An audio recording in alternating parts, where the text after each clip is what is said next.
नमस्कार।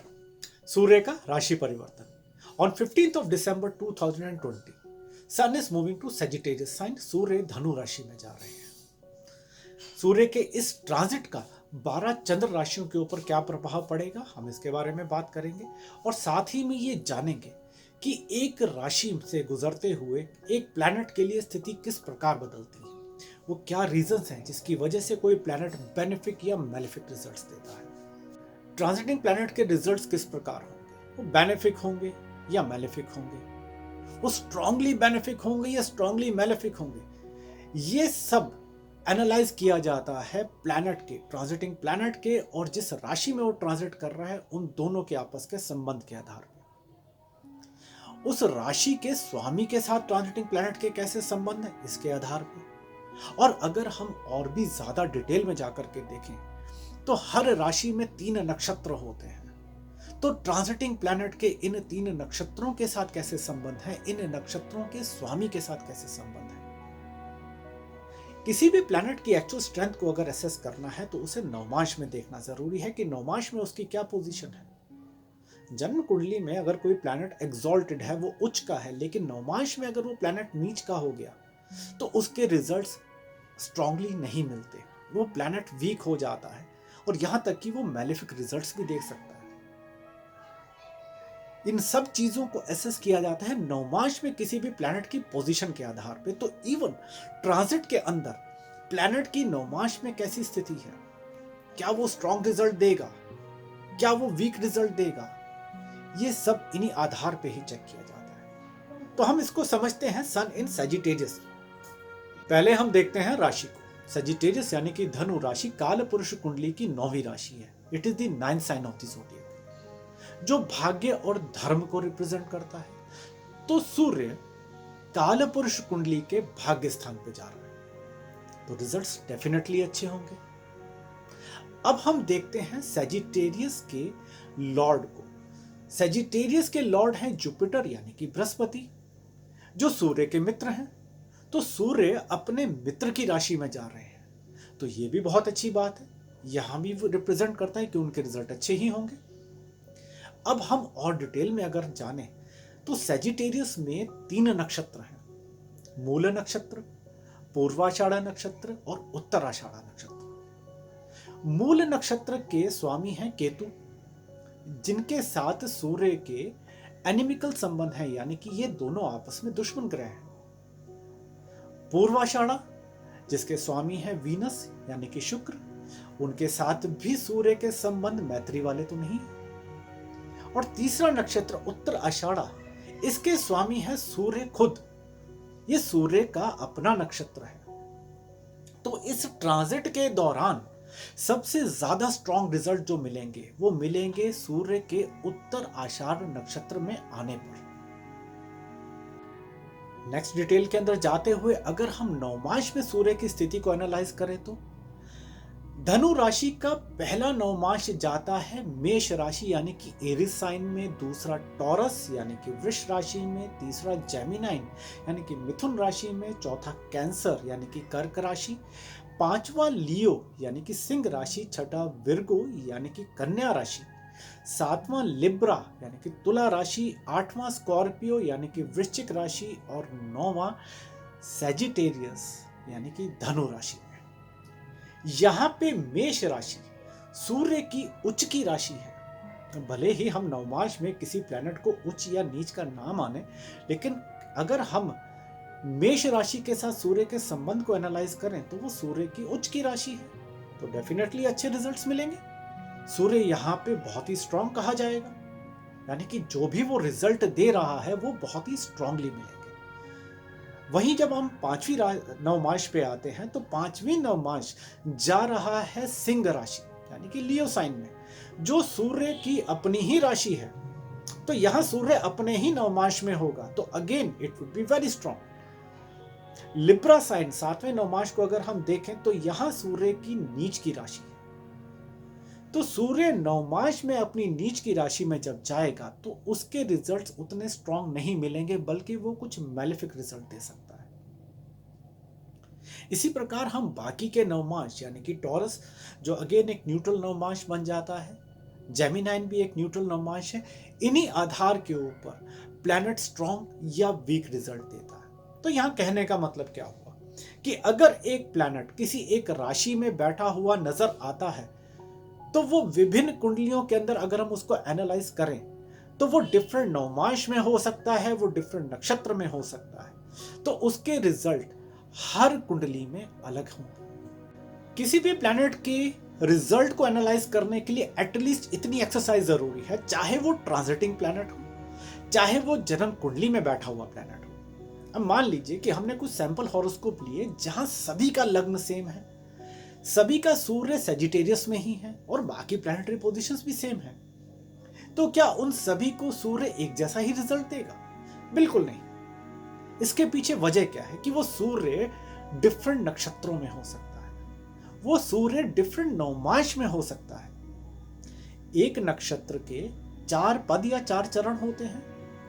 ये 4 पद या 4 चरण 4 अलग नवमांश में जाएंगे। तो यानी कि एक नक्षत्र में बैठा हुआ प्लैनेट भी 4 डिफरेंट तरह के रिजल्ट दे सकता है, और इन्हीं नक्षत्र और नवमांश के आधार पे ही रेमेडीज कैलकुलेट की जाती हैं। और यही वजह है कि रेमेडीज हर हॉरोस्कोप के लिए, हर प्लैनेट के लिए अलग होती है। सूर्य और धनु राशि में एक समानता भी है। सूर्य एक अग्नि तत्व का प्लैनेट है, अग्नि तत्व यानी कि फायर एलिमेंट, और धनु राशि सेजिटेरियस साइन भी एक अग्नि तत्व की ही राशि है। तो यहां एक अग्नि तत्व का प्लैनेट अग्नि तत्व की राशि में जा रहा है। ये फायर एलिमेंट हमें किसी भी काम की शुरुआत देता है, वो जो पहला इग्निशन चाहिए होता है किसी भी नए काम को शुरू करने के लिए। तो ये पीरियड बहुत अच्छा है किसी भी नए काम की शुरुआत के लिए। लेकिन ये एनर्जी कुछ एग्रेशन में भी कन्वर्ट हो रही है। देखिए, हमें पहले यहां यह समझना जरूरी है कि कोई भी प्लैनेट अकेले सभी रिजल्ट नहीं देता, उसे बाकी प्लैनेट से सपोर्ट की जरूरत होती है। तो हमारे नवग्रहों में 2 अग्नि तत्व के प्लैनेट हैं, एक तो सूर्य यानी कि सन और दूसरा मार्स यानी कि मंगल। तो ऑन 24 ऑफ दिसंबर 2020 मार्स भी अपनी ही अग्नि तत्व की राशि मेष राशि यानी कि एरिस साइन में जा रहा है। तो इस पीरियड में क्या होने वाला है? अग्नि तत्व बहुत ही ज्यादा प्रबल होने वाला है, जो एग्रेशन भी क्रिएट कर सकता है। मार्स के अपनी ही राशि एरिस साइन में जाने से 12 चंद्र राशियों पे क्या असर होगा, ये हम अगले वीडियो में बताएंगे। तो आइए 12 चंद्र राशियों पे इस ट्रांजिट के प्रभाव को हम समझते हैं। Sun is moving from Scorpio to Sagittarius. सूर्य वृश्चिक राशि से निकलकर धनु राशि में आ रहे हैं। स्कॉर्पियो के अंदर सूर्य राहु केतु एक्सिस में थे और 14 दिसंबर 2020 को सूर्य ग्रहण भी लगा। तो सूर्य स्कॉर्पियो में एक पीड़ित अवस्था में थे और उससे निकलकर अब ये धनु राशि में आ रहे हैं, तो डेफिनेटली अच्छे रिजल्ट्स ही यहां मिलने वाले हैं। एरीज मून साइन यानी कि मेष चंद्र राशि आप लोगों के लिए बहुत ही भाग्यशाली पीरियड है in terms of profession, in terms of education. Health को लेकर के थोड़ी सी समस्या यहाँ दिख रही है, और खास करके इन्वेस्टमेंट को लेकर के जल्दबाजी में कोई भी इन्वेस्टमेंट मत कीजिएगा। In terms of profession this is a good period. Finance will remain satisfactory, health will remain satisfactory, relationship are going to be little bad, तो थोड़ा यहाँ ध्यान दीजिएगा। And education good. Taurus moon sign यानी कि वृषभ चंद्र राशि आप लोगों को बहुत ध्यान रखने की जरूरत है, क्योंकि ये ट्रांजिट कुछ प्रॉब्लम्स आपके लिए लेकर के आ रहा है। हेल्थ रिलेटेड प्रॉब्लम्स रहेंगी, रिलेशनशिप रिलेटेड प्रॉब्लम्स रहेंगी। Profession, finance and education will remain satisfactory. Gemini moon sign यानी कि मिथुन चंद्र राशि आप लोगों के लिए भी ये पीरियड कुछ प्रॉब्लम्स लेकर के आ रहा है। आप लोग कुछ जल्दबाजी में डिसीजंस ले रहे हैं, कुछ उतावले हो रहे हैं, थोड़ा सा यहाँ ठहर के सोचने की जरूरत है। Health in terms of profession the period is satisfactory, finance, health and education is bad, relationship satisfactory. Moon sign यानी कि कर्क चंद्र राशि आप लोगों के लिए ये पीरियड कुछ मिक्स रिजल्ट लेकर के आ रहा है। एक तरफ तो ये आपको कंपटीशन में सक्सेस दे रहा है, लेकिन दूसरी तरफ ये आपको हेल्थ इश्यूज भी दे रहा है। आप लोग भी काफ़ी जल्दबाजी में अपने डिसीजंस ले रहे हैं। थोड़ा आराम से, थोड़ा ठहर के, थोड़ा समझ-बूझ के साथ अगर आप डिसीजंस लेंगे तो ये पीरियड आपके लिए बहुत ही फ़ायदेमंद रिजल्ट दे सकता है। In terms of profession the period is good, finance will remain satisfactory, health bad, relationship satisfactory and education will remain bad. New moon sign यानी कि सिंह चंद्र राशि, बहुत ज़्यादा सोचने की वजह से, ओवर थिंकिंग की वजह से एंग्जाइटी बढ़ रही है। चीज़ों में उतनी प्रॉब्लम नहीं है जितनी आप सोच रहे हैं। In terms of profession, the period is good for you. In terms of finance, health, relationship, education, the period remains satisfactory. Virgo moon sign यानी कि कन्या चंद्र राशि, आप लोगों के लिए पीरियड बहुत ही बिजी रहने वाला है। आपका शेड्यूल बिजी होने वाला है। कई चीज़ों में इन्वॉल्व होने की वजह से कुछ चीज़ें आपके हाथ से छूट रही हैं, कुछ जगह पे मिसअंडरस्टैंडिंग भी हो रही है, तो इसका ध्यान रखिएगा। Profession, finance, health, relationship, education, everything remain satisfactory for you. Libra moon sign यानी कि तुला चंद्र राशि, एक तरफ तो आपके प्रोफेशन के लिए भाग्यशाली समय है, लेकिन दूसरी तरफ आपके डोमेस्टिक एनवायरनमेंट में कुछ प्रॉब्लम्स क्रिएट हो सकती हैं, जिसकी वजह से कुछ हेल्थ इश्यूज हो सकते हैं। मिसअंडरस्टैंडिंग अपने पीक पे होंगे इस पीरियड में, तो जरूर ध्यान कीजिएगा इसका।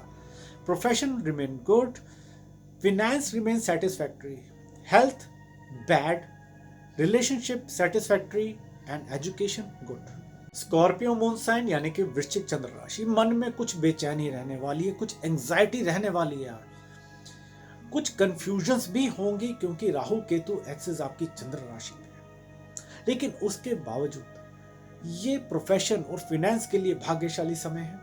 इन terms of education, health and relationship, period will remain satisfactory. Sagittarius moon sign यानी कि धनु चंद्र राशि, आप लोगों के लिए हर तरफ से भाग्यशाली पीरियड है ये। लेकिन जैसा मैंने पहले कहा कि सूर्य अग्नि तत्व का प्लैनेट है और धनु राशि भी अग्नि तत्व की राशि है, तो इस वजह से एनर्जीज बहुत ज्यादा हाई रहेंगी, एग्रेशन भी बहुत ज्यादा हो सकता है, तो इस चीज का ध्यान जरूर रखिएगा। Profession, education, health, finance, relationship, everything will remain good. Capricorn moon sign यानी कि मकर चंद्र राशि, आप लोगों के खर्चे बहुत बढ़ रहे हैं और जिनकी दशा किसी मैलेफिक प्लैनेट की चल रही है या किसी मैलेफिक हाउस की चल रही है, आप लोगों के नुकसान होने की संभावना है। तो इस महीने कोई भी इन्वेस्टमेंट, कोई भी खर्चा करें तो बहुत ही सोच समझ के करें। जिन लोगों की दशा अच्छी है उन लोगों की कुछ प्रॉपर्टी खरीदने की संभावना, कोई वाहन खरीदने की संभावनाएं बन रही है। Profession remain satisfactory, relationship remains satisfactory, but finance, health and education, this period is not good for you. Aquarius moon sign यानी कि कुंभ चंद्र राशि, आप लोगों के लिए ट्रांजिट बहुत ही अच्छे रिजल्ट लेके आ रहा है। आप लोगों की जॉब चेंज हो सकती है, जॉब में प्रमोशन हो सकती है, इंक्रीमेंट होने के चांसेस हैं। जो लोग बिजनेस में हैं उनके लिए नई डील्स फाइनलाइज हो सकती हैं, अच्छे गेन्स मिल सकते हैं, ट्रैवलिंग के भी अच्छे चांसेस हैं। Profession will remain good, finance will remain good, relationship good, education will remain good, health will remain satisfactory. This is moon sign यानी कि मीन चंद्र राशि, आप लोगों के लिए भी ये भाग्यशाली समय है। आप लोगों के प्रोफेशन में नई अपॉर्चुनिटीज आपकी तरफ आ रही हैं, उसका पूरा फायदा उठाइएगा। Profession, finance, health, relationship will remain good, education will remain satisfactory. तो आज के लिए इतना ही। अपने कमेंट्स हमें भेजते रहिएगा and do like my videos. नमस्कार।